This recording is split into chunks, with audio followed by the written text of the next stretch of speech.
Hi good morning. मेरा नाम है आस्था और मैं एक सोलो ट्रैवलर हूँ। मेरा ब्रेकफास्ट हो चुका है और हम लोग नेक्स्ट विज़िट के लिए निकल रहे हैं। आज हमारा पहला लोकेशन है वो है नोहुर लेक। नोहुर लेक के बाद हम लोग जाने वाले हैं फायर टेंपल।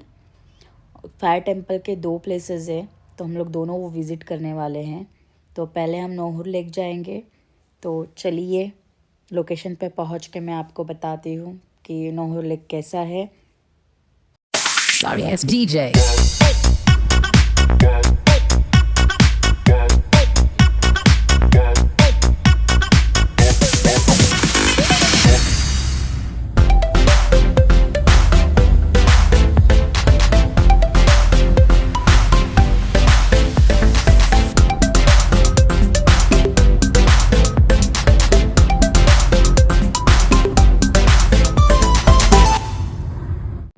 बस हम पहुंचने ही वाले हैं नोहुर लेक। अब हार्डली 2-3 मिनट रह गए हैं तो हम पहुंच चुके हैं नोहुर लेक और ये है नोहुर lake.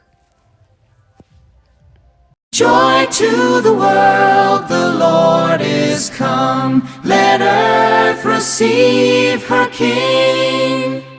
Let every heart prepare him room. And heaven and nature sing, and heaven and nature sing, and heaven and nature sing. Joy to the world, the Lord is come. Let earth receive her King. Let every heart prepare him room. And heaven and nature sing, and heaven and nature sing, and heaven and nature sing. Joy to the world, the Lord is come. Let earth receive her King. Let every heart prepare him room. And heaven and nature sing, and heaven and nature sing, and heaven and nature sing. तो ये है नोहुर lake. Lake की तरह ही है क्योंकि मैं इतनी countries घूम चुकी हूँ तो मैंने बोट्स वाटर बोटिंग सब कुछ ही की हुई है। इतना वाटर देख लिया है, इतने बोटिंग्स कर लिए हैं बाली में भी, वियतनाम में भी, थाईलैंड में भी। तो देख देख के थक चुकी हूँ मैं। ठीक है, बट यहाँ के जो लेक के साइड में जो सिटिंग्स जो बनी हुई है वो बहुत प्यारी सिटिंग्स बनी हुई है। साइड में कैफ़ेज़ बने हुए हैं, छोटे छोटे रेस्टोरेंट्स है। तो वहाँ से रेस्टोरेंट्स वालों ने ही लेक के साइड में ये बहुत प्यारा सा डोम बनाया हुआ है। छोटे छोटे डोम बने हुए हैं जहाँ पे आप लोग प्राइवेटली मतलब बैठ के खा पी सकते हो। इनके जो ये बैठने के जो डोम बने हुए हैं वो प्लास्टिक, जो हार्ड प्लास्टिक होता है उससे बने हुए हैं। तो वो टच करके मुझे पता चला, मुझे दूर से ऐसा लग रहा था वो कांच का है बट वो कांच का नहीं है। सिटिंग्स प्यारी है, फैमिली आराम से बैठ के एंजॉय कर सकती है लेक के पास में। और अच्छी बात यह है कि इनके पास इंडियन फूड भी है इनके पास में, क्योंकि मुझे इंडियन फूड नहीं मिल रहा था अभी तक, और स्पेशली जब वेज की बात हो तो मुश्किल हो जाता है। तो ये व्यू है नोहुर लेक। हम लोग 1 घंटा ही रुके, अब हम लोग जा रहे हैं नेक्स्ट लोकेशन के लिए। नेक्स्ट लोकेशन है हमारी लिटिल विनस। तो हम लिटिल विनस के लिए जा रहे हैं। वहाँ पहुँच के मैं अब आपको वहाँ आगे के बारे में बताती हूँ कि वहाँ कैसा क्या है।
आपको कुछ बताना चाहती हूँ। देखिए यहाँ पे जो आपको दिख रहा होगा कि यहाँ पे कुछ लिखा हुआ है इंग्लिश में, तो आप इसे कैसे पढ़ोगे, क्योंकि मैंने आपको पहले भी एक वीडियो में बताया हुआ था कि इनकी इंग्लिश जो लिखने का तरीका है वो बहुत अलग है। तो इन्होंने देखो क्या लिखा है, EKSKLUZIV। तो इसका मतलब आप क्या पढ़ोगे, नहीं आ रहा होगा ना कुछ लोगों को समझ में। कुछ लोग शायद समझदार हो तो उन्हें समझ में आ जाए, क्योंकि मुझे वो डिफ़िकल्ट लग रहा है। फर्स्ट टाइम में मुझे भी ये डिफ़िकल्ट लगा था। तो ये जो लिखा हुआ है वो एक्चुअली लिखा हुआ है एक्सक्लूसिव इलेक्ट्रिक। अब वहाँ पे देखो स्पेलिंग हमारे हिसाब से वो गलत है, बट उनके हिसाब से वो स्पेलिंग सही है। तो ये डिफरेंस है उनके और हमारे इंग्लिश में कि हमारे लिखने का तरीका और एक्सेंट्स दोनों ही अलग है। तो जब हम उनसे बात करते हैं ना वहाँ के लोकल लोगों से बहुत ज़्यादा प्रॉब्लम होती है, क्योंकि वो 3 को भी स्त्री बोलते हैं, तो बहुत बड़ी बात है ये। तो मैंने थोड़ी देर के लिए इस वीडियो को फ्रीज़ कर दिया था ताकि मैं आपको ये बता सकूं कि ये लोग कैसे लिखते हैं, क्या डिफरेंस है इनमें और हम में, इंग्लिश के एक्सेंट्स में और बोलने में। तो प्रॉब्लम होती है लोकल से बात करने में। चलिए हम लिटिल वीनस पहुंचने वाले हैं। तो ये हम लिटिल वीनस पहुंच चुके हैं। तो यहाँ पे 2-3 चीज़ें एक साथ है। तो जो सी व्यू है वो आपको यहाँ देखने के लिए मिलेगा, और कारपेट म्यूज़ियम भी यहीं पे है। और लिटिल वीनस जो बना हुआ है छोटा सा, इन्होंने खुद ने बनाया हुआ है, मतलब आर्टिफिशियली। एक्चुअल जो वीनस है वैसा नहीं है। तो इन लोगों ने हम जिसे स्विमिंग पूल बोलते हैं, इन लोगों ने उस तरीके से रेस्टोरेंट के पास में गार्डन के अंदर में वो बनाया हुआ है। और ये सामने जो आप देख रहे हैं ये कारपेट म्यूज़ियम है, इतना बड़ा सा जो देख रहे हो।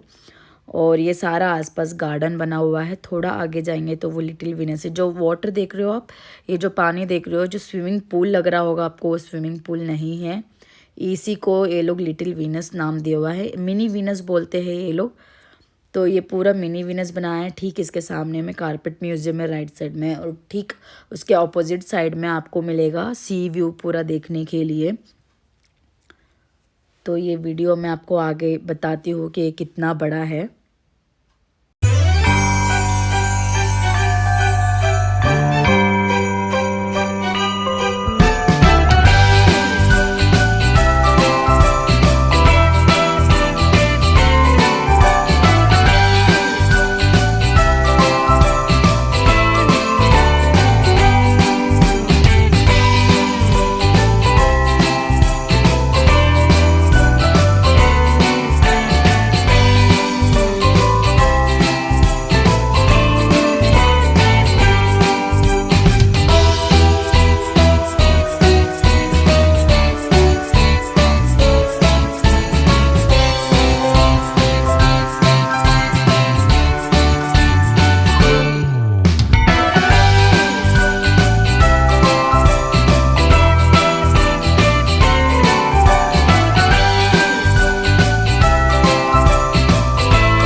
देख लिया है, अब हम नेक्स्ट लोकेशन के लिए जा रहे हैं। और नेक्स्ट लोकेशन जो है वो आपको मैं वहाँ जाकर बताती हूँ कि कौन सी लोकेशन है और क्या नाम है और यहाँ क्यों आए हैं हम।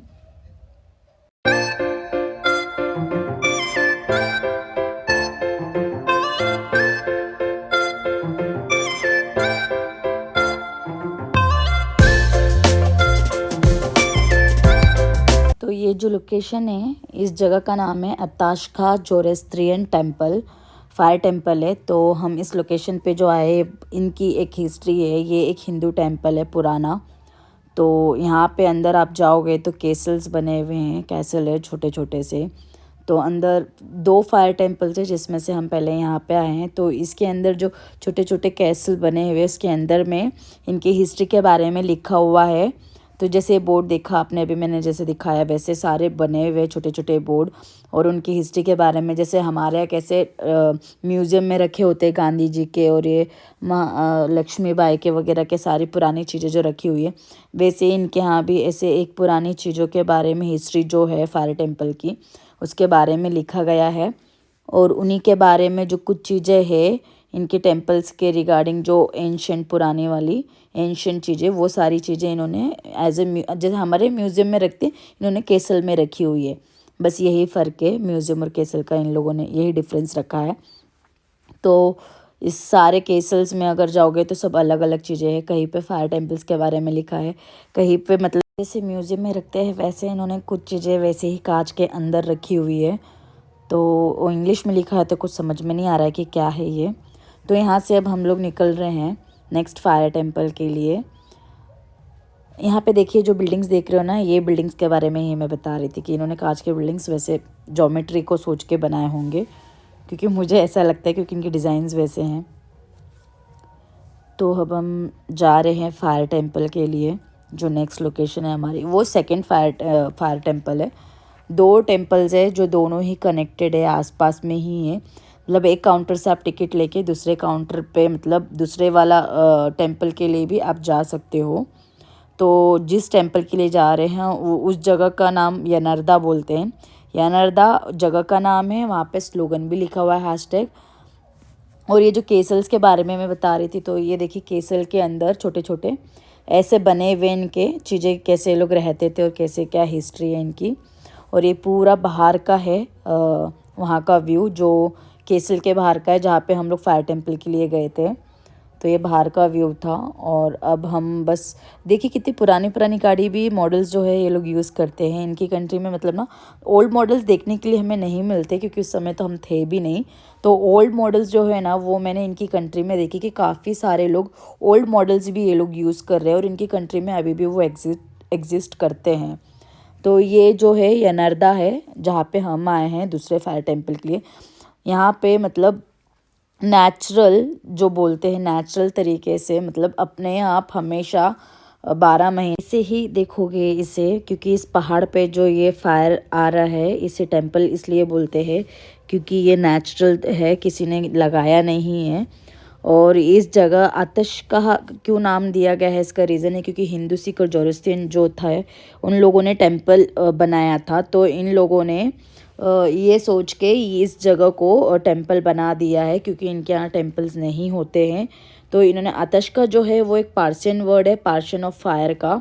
तो इस वजह से उन लोगों ने ये 17th और 18th सेंचुरी में बनाया था। तो चलिए अब हमारा जो सारे लोकेशंस है वो कंप्लीट हो चुके हैं और अब हम जा रहे हैं वापस होटल। शाम हो गई है, मेरे कुछ चीज़ें मिस हो गई है काफ़ी सारी, मतलब कुछ तो क्या काफ़ी सारी चीज़ें, क्योंकि मैंने सोचा नहीं था कि मैं वीडियो का व्लॉग बनाऊंगी। लेकिन मेरे फ्रेंड्स जो फोर्स करने की वजह से मैंने ये छोटे मोटे व्लॉग्स बनाए हैं। इसलिए मैंने 16:9 वाले वीडियोस नहीं थे, तो जो थे मैंने वही बना के आपको दिखा दिए। थैंक यू सो मच देखने के लिए।